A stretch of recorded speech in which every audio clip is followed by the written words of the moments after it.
kembali pada kuliah PHOP. Pada kesempatan ini kita akan membahas penyakit-penyakit infeksi yang terjadi pada fasilitas kesehatan. Jadi ini sangat penting untuk kita yang bekerja sebagai tenaga kesehatan dan setiap hari berhadapan dengan begitu banyak penyakit dan begitu banyak agen penyakit ya. Kita tahu bahwa infeksi dari tempat kerja itu selalu berhubungan dengan pekerjaan yang dilakukan dan exposure, terutama microbial agent yang didapat di tempat kerja. Dan untuk tenaga kesehatan yang sering berisiko itu adalah mereka yang bekerja di rumah sakit, ya, ataupun yang bekerja di laboratorium. Dan kita tahu bahwa biasanya tenaga kesehatan itu berkontak secara langsung dengan orang-orang yang memang punya penyakit, gitu ya. Kemudian atau tenaga kesehatan itu berkontak dengan human tissue, jaringan tubuh manusia, dan sekresi maupun ekskresi yang didapatkan dari pasien. Di Amerika sendiri ada lebih dari 10% pekerja yang bekerja di bidang kesehatan. Kalau di Indonesia kurang lebih 5-10%-nya.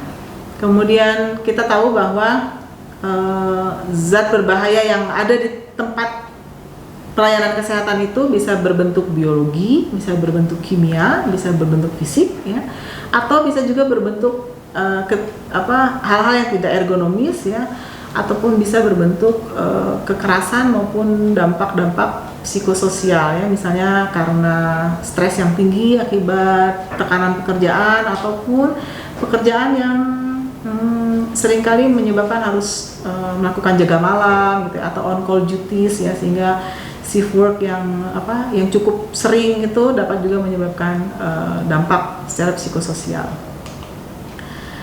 Pada pekerja yang bekerja di laboratorium, ya, risiko akan meningkat, terutama pada kasus-kasus yang disebabkan oleh pasien dengan hepatitis, rubella, AIDS, tuberkulosis maupun penyakit-penyakit akibat bakteri Staphylococcus, ya. Jadi infeksi ini dapat ditransmisikan atau ditularkan melalui kontak langsung dengan pasien ataupun dengan jaringan ataupun cairan dari pasien. Nah, kita tahu bahwa ada banyak penyakit, ya, baik itu dari virus maupun bakteri atau zat kimia, ya. Zat kimia ini sangat sering kita temukan di rumah sakit ataupun di laboratorium, ya. Contohnya formaldehid, ya, atau bahkan obat-obat anti neoplastik itu juga, atau obat-obat gas anestesi itu juga secara tidak langsung dapat menyebabkan dampak pada pekerja, ya.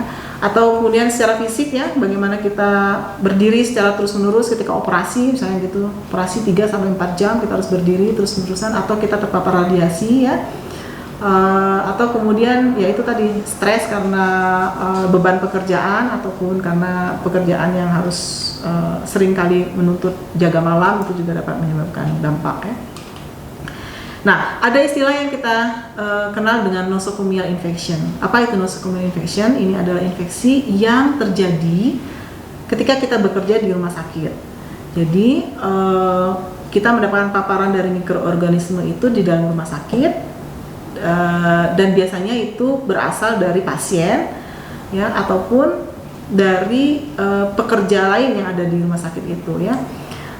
Contoh tempat yang cukup berisiko adalah renal dialisis, ya, atau di laboratorium atau di nursing home atau di tempat perawatan orang-orang yang mengalami cacat atau retarded, gitu ya, atau di penjara, itu juga dapat menyebabkan nosocomial infection karena banyaknya sumber penyakit dan juga cukup eratnya kontak kita dengan pasien atau klien. Nah, nosocomial infection ini nggak hanya terjadi pada pekerja tenaga kesehatan, tapi juga bisa terjadi pada staf administrasi, pada volunteer, ya, atau pada pengunjung, atau pada orang-orang seperti customer cleaning service, itu juga bisa mendapatkan nosocomial infection.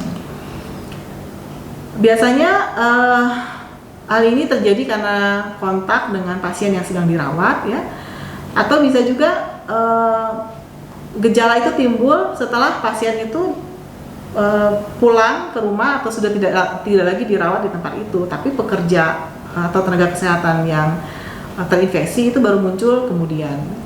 Contohnya adalah di sini adalah hepatitis B ya, di mana mungkin pekerja atau tenaga kesehatan itu terkontak ketika pasien ada di rumah sakit, tapi baru muncul gejala-gejala itu setelah pasien tersebut pulang gitu ya. Jadi karena adanya long incubation period ya, jadi tidak langsung muncul gejala-gejala tersebut. Jadi nosocomial disease ini ada yang bisa dicegah, ada juga yang tidak bisa dicegah. Yang bisa dicegah itu contohnya dengan kita sering melakukan cuci tangan gitu ya, atau ada juga yang tidak bisa dicegah, misalnya pada pasien-pasien yang memang mengalami immunosuppression condition ya, jadi ini agak sulit untuk dicegah. Penyebab dari nosocomial infection ini bisa infeksi secara endogen, contohnya dari flora yang ada di dalam pasien itu sendiri ya, biasanya ini pada yang immunocompromised patient, atau bisa bersifat eksogen, jadi ditransmisikan dari pasien lain kepada pasien yang ada atau kepada petugas kesehatan yang ada di rumah sakit tersebut.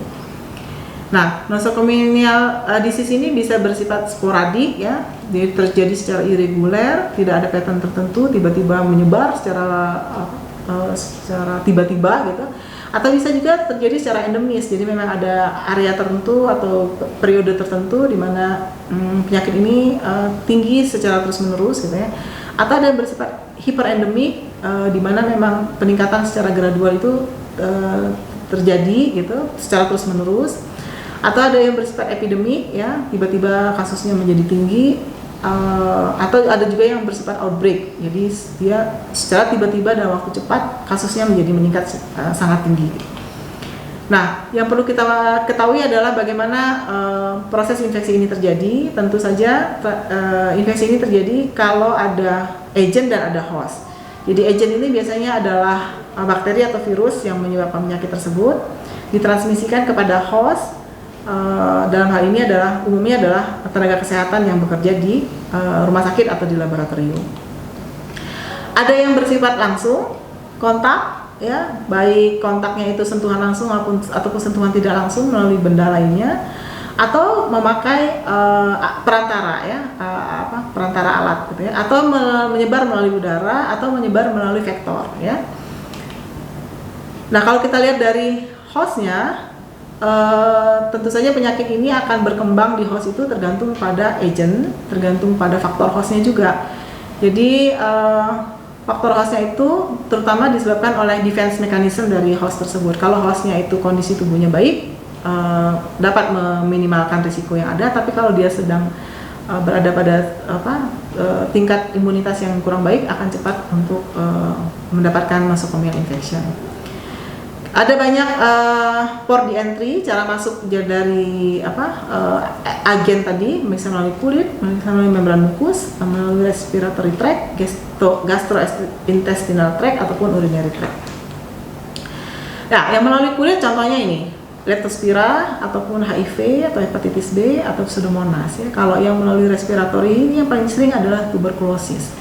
Kalau yang melalui intestinal contohnya ada E. coli, Shigella yang ini menyebabkan penyakit pada gangguan pencernaan, atau bisa juga melalui plasenta ya, baik disebabkan oleh rubella atau toxoplasma, ataupun yang urinary biasanya disebabkan oleh cytomegalovirus. Nah, apa yang harus kita lakukan untuk mengontrol kejadian nosocomial ini? Menurut WHO, tujuan dari mengontrol ini adalah mencegah penyakit-penyakit yang transmissible ya, penyakit-penyakit yang jelas dapat ditularkan gitu ya. Dan tujuan dari upaya controlling ini adalah pertama menyiapkan secara administratif hal-hal apa saja yang dapat melindungi para pekerja itu ya. Jadi kontrol program ini akan dapat efektif untuk melindungi para pekerja itu dari penyebaran penyakit ini, terutama kalau administrasinya itu disiapkan dengan benar. Jadi apa yang harus dilakukan? Pertama, kita harus mensosialisasikan yang namanya standar precaution ya. Jadi ketika dan standar precaution ini harus diketahui oleh semua pekerja, terutama tenaga kesehatan, ditambah nanti dengan adanya additional precaution ya.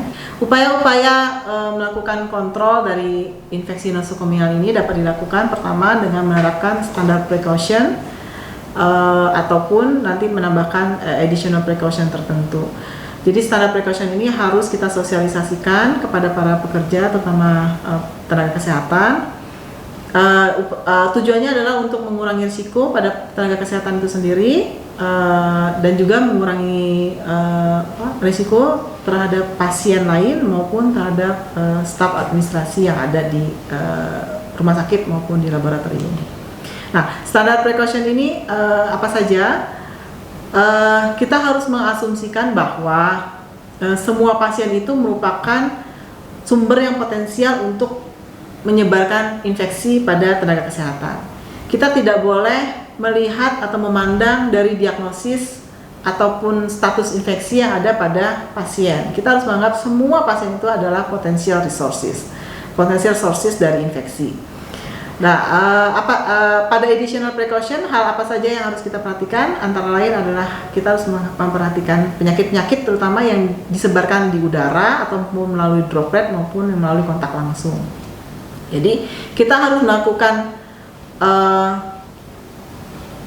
treatment kepada semua pasien itu dengan level standar yang sama. Jadi kita tidak boleh bila kita menjumpai pasien HIV maka kita pakai glove-nya double. Gitu. Tapi kalau misalnya pasiennya pasien biasa gitu kita nggak pakai glove, gitu. Nggak boleh begitu. Jadi kita harus memakai glove itu memang standar pada semua pasien. Tidak boleh memandang diagnosis ataupun kondisi infeksi pada pasien tersebut. Ya.